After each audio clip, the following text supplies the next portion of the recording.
gente vai ouvindo, né, e percebendo as coisas acontecerem. Eu, inicialmente, fazer um comentário aqui rápido sobre o IDEB, né, de fato um índice preocupante, porém também é um índice muito questionado, né? Existem setores da educação que não consideram a melhor avaliação, mas é importante que não fiquem escondidas as mazelas que a gente precisa corrigir. E aí, vereador Mirim, a mesma empresa responsável pela manutenção do estádio Cláudio Moacir é a que, com 30 funcionários, deveria dar conta das 100 e tantas escolas que precisam de reforma em Macaé. Eu acho que o vereador Ivo não citou, mas os servidores, quando se sentem injustiçados, agredidos, como foi o decreto 93, que parece que ninguém fala mais, eles também não sentem a disposição que deveriam ou que gostariam para atuar de maneira positiva, saudável, garantindo conquistas. E aí eu lembro da audiência pública na semana passada que a gente discutiu aqui a educação, o vereador Guto foi quem presidiu, o autor do requerimento da audiência pública, que trouxe várias pautas que estão previstas, ou que deveriam ter sido resolvidas no recém-nascido plano de cargos e carreiras e vencimentos dos professores da educação. E não foi. Então é um acúmulo de situações, e aí a gente ouve a necessidade que o líder do governo se posiciona aqui, e eu também me posiciono favorável, de uma revisão completa do plano de cargos da Guarda Municipal, em que parece que a prioridade na Guarda não é o respeito ao servidor Guarda Municipal, é a necessidade dele interferir de maneira ostensiva e direta e arriscada na realidade violenta da cidade, com a proposta absurda do armamento do Guarda Municipal. Então, existem situações em que a gente fica ouvindo e parecendo que nós não estamos vivendo no mesmo cenário, e no mesmo cenário político. Os maus políticos, que deixam a população tão com nojo, né, de participar, de receber, de interferir na política, os políticos nojentos do Estado do Rio de Janeiro estão sendo apoiados por aqueles que defenderam as mudanças efetivas nas estruturas políticas da cidade e da região. Isso eu não vou aceitar calado, porque para mim é uma afronta. Para mim é uma afronta, porque eu acreditei em todo esse processo. Eu apoiei, inclusive, contra o meu próprio partido, aliado a Sérgio Cabral na última eleição para presidente e para governador, que eu não votei no Sérgio Cabral. Eu apoiei o candidato que hoje é prefeito, que era candidato a deputado federal, exatamente porque era alternativa, exatamente porque não topava caminhar com o Pisciani, caminhar com o Sérgio Cabral, caminhar com a companhia ilimitada desses, vereador Maxwell, que tiveram um esquema enorme no estado do Rio de Janeiro com a empresa Delta, aquela empresa contratada por Riverton para fazer a obra da Impetiba. Então é esse o cenário político que a gente está colocado. E aí eu faço questão de ser muito criterioso nas minhas escolhas, nos meus apoios, mas muito criterioso, e sempre fiz assim. Talvez eu não seja um parlamentar tão bom quanto eu exijo daqueles que eu escolho, e sempre escolhi. Então, é nisso que a gente está colocado. A população está com nojo de usarem pessoas, pobres em sua maioria, como outdoor ambulante. Gente, é isso que a gente está vendo acontecer na política nacional. É isso que a gente precisa mudar, e o povo está mobilizado para mudar. Na semana passada, nós fizemos durante a semana inteira, a Semana da Pátria, o plebiscito popular que pede uma constituinte exclusiva para tratar da reforma política, para acabar com o financiamento privado de campanha, para a Delta não poder dar mais dinheiro para Cabral, para a Odebrecht não poder dar mais dinheiro para prefeito, para deputado, para senador. e vir cobrar da população esgoto caro, água cara, está todo mundo agora com a conta de água e de esgoto sendo cobrado pelo Odebrecht. Essa reforma política é a pauta da hora. E aí, Guto, nem a Marina tem coragem de falar de reforma política. A Dilma teve. A Dilma teve.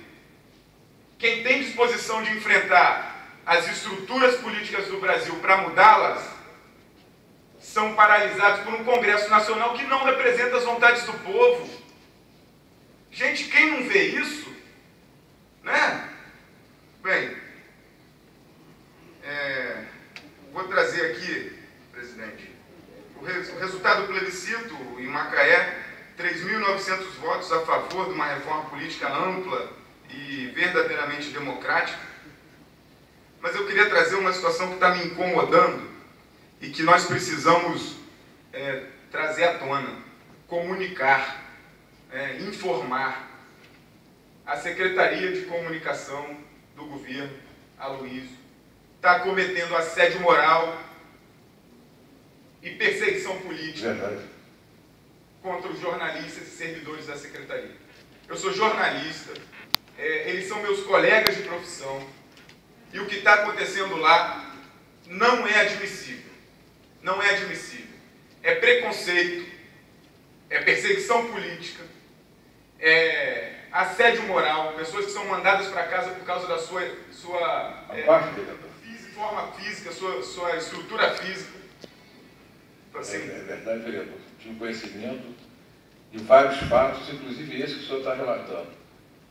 E a jornalista, por ser gorda, ou se vestir mal, ou o cabelo, não poder entrevistar uma pessoa, porque eu considero que a secretária ela não é normal. Presidente, estou aqui declarando minha responsabilidade, que a secretária de comunicação ela não é normal, ela não passa no exame psiquiátrico. E aí, presidente, eu penso que se ela veio com a tarefa de melhorar a imagem do governo, que em 2 anos consegue ser um governo tão mal avaliado pelo povo e tão rejeitado pelo povo, ela só conseguiu fazer o contrato de publicidade milionário dos 18 milhões que a gente ouve pela rua, que tem ligação com o senhor Pisciani, que por coincidência é o candidato do governo, e que o governo está usando a máquina para eleger ou para dar voto para esse candidato. Isso a gente não pode deixar acontecer quieto. E aí eu vou requerer amanhã, o requerimento já está sendo encaminhado para a secretaria, os relatórios das avaliações funcionais dos servidores da Secretaria de Comunicação, em especial dos que estão cumprindo estágio probatório, porque a perseguição é tamanha que querem prejudicar a carreira dos servidores.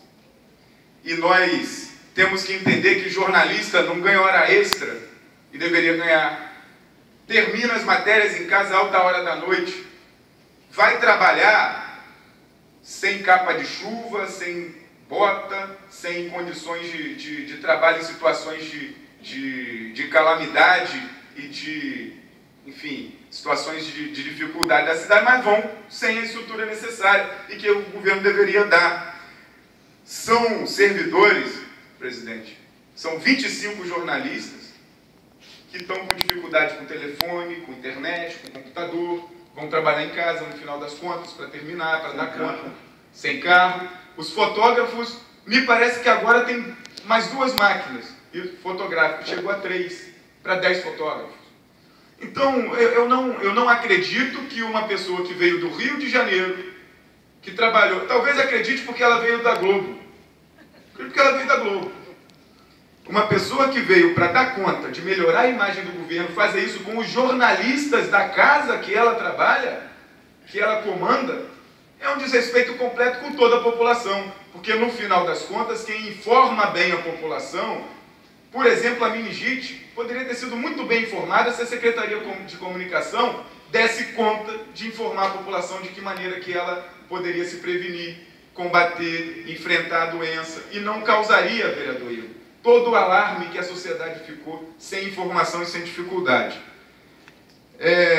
Então eu vou trazer o requerimento pedindo os relatórios das avaliações funcionais de todos os servidores da comunicação, e eu espero que ela responda, porque a gente não vai admitir que os servidores sejam prejudicados por conta dessa senhora. Bem, eu acabei mudando bem minha fala, mas queria encerrar entregando e aí saudando a importância da participação, do acompanhamento e do protagonismo da juventude. A gente preparou uma moção de aplausos ao Grêmio Estudantil do Colégio de Aplicação da FUNEMAC, pelo esforço deles em fazer a juventude participar efetivamente e com qualidade das discussões políticas, todas, sejam elas quais forem, vão dos direitos humanos até questões de estrutura da escola. Então a gente espera que sejam um exemplo, que sirvam de estímulo para que a gente retome em Macaé o vigor, a força e a esperança do movimento estudantil, que tem tantas conquistas para essa sociedade. Então era basicamente isso, presidente, e vamos lutar de verdade para que a eleição que se aproxima represente aquilo que a população de fato está precisando, está cobrando, reclamando, e não represente o resultado do poder econômico daqueles que detêm as máquinas públicas e as empresas empreiteiras que financiam as campanhas políticas e depois são o pai e a mãe da corrupção no Brasil. Muito obrigado. Por a inscrição, o vereador Maxwell. 10 minutos.